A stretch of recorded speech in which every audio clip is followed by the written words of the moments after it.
બંગલા તો તમે ઘણા જોયા છે, બટ આજે અમદાવાદમાં પહેલી વાર આ રોમન થીમ બેઝવાળો, પર્સનલી એટલા બંગલા મેં વિઝિટ કર્યા છે ને, પણ આ બંગલો છે ને ક્યાંક ને ક્યાંક મને ગમે છે. એક તો આનું એલિવેશન આખા અમદાવાદમાં આવું કોઈ નથી લાવ્યું. પ્લસ બીજું એ પણ કનેક્ટિવિટીની વાત કરું તો પ્રહલાદનગરથી માત્ર 15 મિનિટના અંતર ઉપર આવેલું છે. એલિવેશન તમને ગમ્યું તો કોમેન્ટ કરજો. હવે અહીંયા તમારી બધી સમસ્યાનો ઉકેલ આવે છે. પાર્કિંગ સ્પેસ બી આવી જાય છે, સિનિયર સિટીઝન માટે ગાર્ડન, આ ઉપરાંત યંગસ્ટરને પણ ગાર્ડન ગમે છે. ધીસ ઇઝ યોર વરંડા, ત્યાંથી તમારી એન્ટ્રી રહેવાની છે. અને ખરેખર ખૂબસૂરત નજારો આનો એલિવેશન જ છે. અમદાવાદમાં રોમન થીમ બેઝવાળા બંગલા, ફ્લેટ તો બહુ જોયા છે, પણ બંગલા આ હાર્ડલી આ પહેલો બંગલો છે. ઇન્ફોર્મલ લિવિંગ, તમારો ફોર્મલ લિવિંગ, એટલે બંને બાજુ તમારા લિવિંગ છે. હવે આ એક બહુ જ મસ્ત પાર્ટ છે કે સ્ટેર્સ કેસથી તમે ફર્સ્ટ એન્ડ સેકન્ડ ફ્લોર અહીંથી તમે એક્સેસ કરી શકો. લિફ્ટ પણ આપેલી છે. આ ઉપરાંત નડતર ના આવે એવું ડાઇનિંગ, 6 સિટિંગ ડાઇનિંગ છે. અહીંયા સ્લાઇડર વિન્ડો આપી છે, તમે વરંડાથી તમે એક્સેસ કરી શકો, એક્ઝિટ અને એન્ટ્રી પણ કરી શકો છો તમારા બંગલાની. અને આ છે તમારી કિચન. કિચનમાં પણ તમને પરફેક્ટ સ્પેસ આપેલી છે. પ્લેટફોર્મ અહીંયા પણ આપેલું છે, અહીંયા પણ ડેવલપર આપવાના છે, બટ આ સેમ્પલ બંગલો છે. આ ઉપરાંત અહીંયા પણ તમને સર્વિસ પ્લેટફોર્મ આપેલું છે, એટલે કંઈક ભવિષ્યમાં કંઈક તમારે પાર્ટી કરવી હોય કે ફેમિલી ફંક્શન કરવું હોય તો તમારા પ્રાઇવેટ કિચન એક્સેસ ના કરવું હોય ત્યાંથી જ તમે સર્વ કરી શકો છો. અને આ છે તમારો ગ્રાઉન્ડ ફ્લોરનો બેડરૂમ. હવે ગ્રાઉન્ડ ફ્લોરનો મમ્મી પપ્પા માટે જ હોય છે જનરલી, એનું એટેચ વોશરૂમ છે બરાબર. અને અહીંયાથી તમે વરંડા એક્સેસ કરી શકો, એટલે કે નાનું એવું ગાર્ડન તમે એક્સેસ કરી શકો. આ છે કોમન વોશરૂમ, જોઈ લો આખું કોમન વોશરૂમ છે. અને ચાલો આપણે ફર્સ્ટ ફ્લોર જોઈએ. કન્ટિન્યુ રાખજો એટલે તમને ખબર પડે કે ભાઈ એકચ્યુઅલી બંગલાની સુંદરતા શું છે. અમદાવાદની નજીક કાસિન્દ્રામાં આવેલું છે.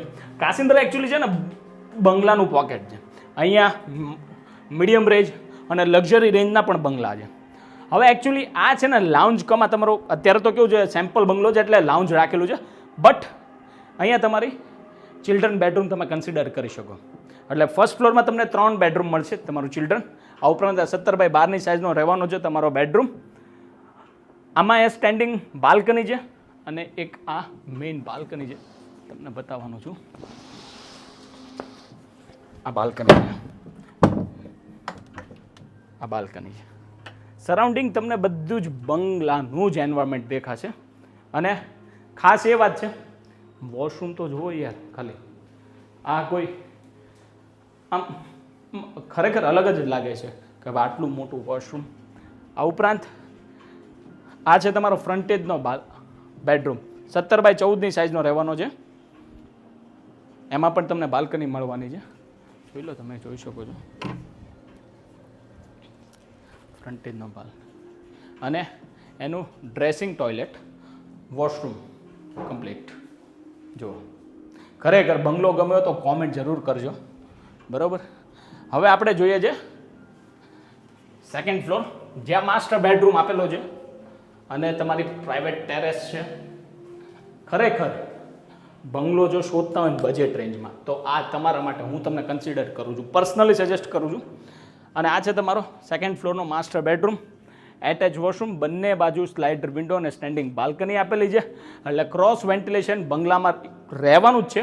પ્લસ ઇન્ડિવિજ્યુઅલ બંગલો છે, ટ્વિન બંગલો નથી, ઇન્ડિવિજ્યુઅલ બંગલો છે. તમારું લિફ્ટનું પ્રોવિઝન સેકન્ડ ફ્લોર સુધી આવે છે.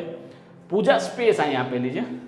અને આ છે તમારું પ્રાઇવેટ ટેરેસ છે ને, જોરદાર. હવે એનથી ઉપરનું ટેરેસ આ રહ્યું.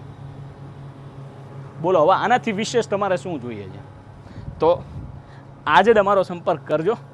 જય હિન્દ, જય ભારત.